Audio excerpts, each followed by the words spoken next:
Back in court, former Dallas Cowboy Deion Sanders and his ex-wife returned to a Collin County courtroom this morning. At issue, child custody and a defamation suit.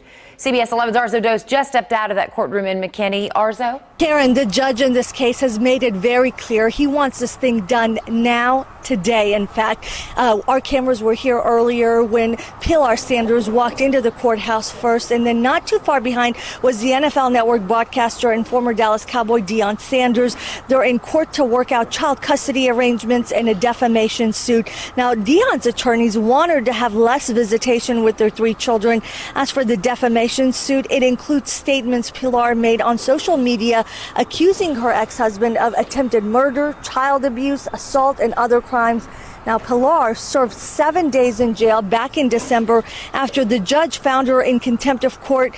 The judge is hoping to get a lot of these issues decided by at least 5 o'clock today. I'm told there's, in fact, a long list of witnesses expected to testify, among them Deion Sanders. What's up, y'all? I am Mona. Deion Sanders and his ex-wife Pilar, they had a brief crossing of paths at their 2 sons' senior day ceremony, trying to get both of their parents to come together for the last hurrah. But I want you guys to see what Deion does, y'all. And thanks for watching, and let's check this out.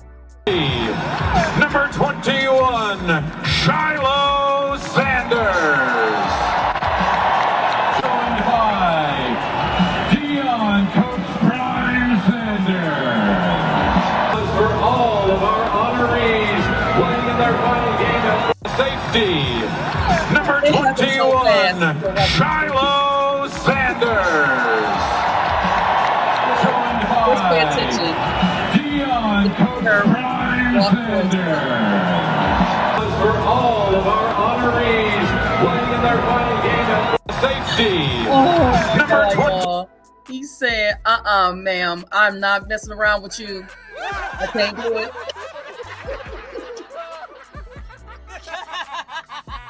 All right, so I want to give you guys a little background as to why this was such a, it was funny, but it also is a reminder about how even if you are a relative or an ex, you don't always get to have access to that person, especially when, that person has been alleged to have, really sent you through the ringer when it came down to the relationship and things ending. So a little background. Deion and Pilar, they married in 99, and Deion filed for a divorce. So it had to be bad if he left her. It had to be bad. It had to be bad.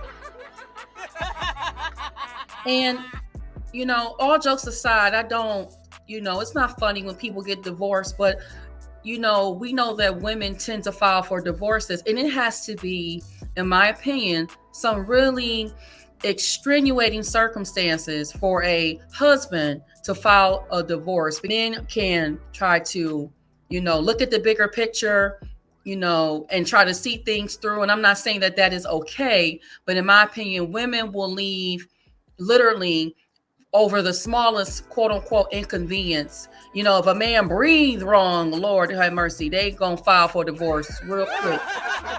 Okay. They're gonna pull that trigger. So back to the background. So he filed for divorce because they had a lot of disputes when it came down to money, custody, just a lot of issues. But most importantly, she became very violent towards Deion in their marriage. And she had an incident where she actually attacked him at their home in front of their children. And she did a 7-day stint in jail because of her being irate, irrational, talk about lack of emotional intelligence. And, she made accusations that there was DV in the relationship. And it was just a lot of defamation of his character. And that went on for years. And he even won the defamation lawsuit against her. And he was awarded $2 million after her claims of abuse. So you could imagine that, of course, he's going to do the I'm trying to think of that. The Heisman. He gonna do the Heisman on that. Okay, he gonna hit her with the Heisman. He said, "Nope, I ain't gonna do it," and rightfully so. And it's unfortunate, though. I will say this: it's unfortunate because the children, they should be able to, whether you're married or not, or together or not. If parents have to go their separate ways, so be it. But it would be nice to have both your parents come out together and, go through and have that experience with you. But it's sad that he had to forfeit that experience with his sons because of all the negative things that she's, done to him in their relationship and in their marriage, because she couldn't have things her way, or because she was accusing him of things. And even if there were some unsavory things and that he may have done, whether it was accusations of infidelity or whatever, or it could have been something else. It doesn't give you the right to be violent towards another person.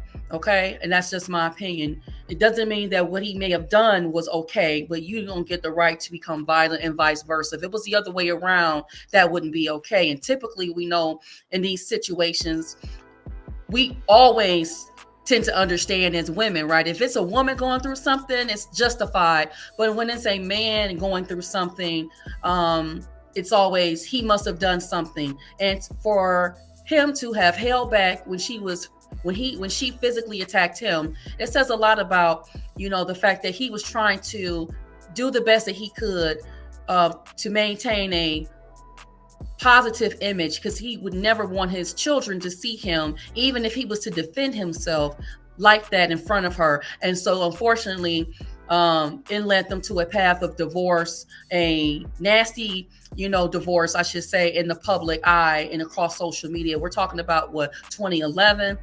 So it was so bad that he had to send out a tweet, I believe, to say that he was attacked, because we already know that as a man, you're going to be guilty before you even go through, your actual court, your day in court. So it was very interesting to, know that he had to do that to defend himself. Kind of funny. I'm not going to hold y'all. It was kind of funny as far as this situation that happened. But again, what wasn't funny is that a man had to endure, all of that to his character, to his public image. But also, we can't forget about the children, because also the children suffer when the parents have to go through these nasty divorces, mudslinging, name calling, and false accusations being made. So let me know what you guys think down in the comment section. I do want to read a couple of comments before I wrap this up with you guys, and thanks for watching. So someone here says, "Smart man, if you know, no contact and parallel parenting at its finest." And then here, someone says, "I do the same ish when I see my ex. That was a Libra." Y'all be killing me with these signs. Somebody said, "Them 2 toes grew back immediately and he was out of there." He was. I'm telling y'all, I ain't seen that man move that fast, y'all. I haven't seen it. I'm telling you, he was hightailing it out of there. What you guys think down in the comment section. Until the next video, peace.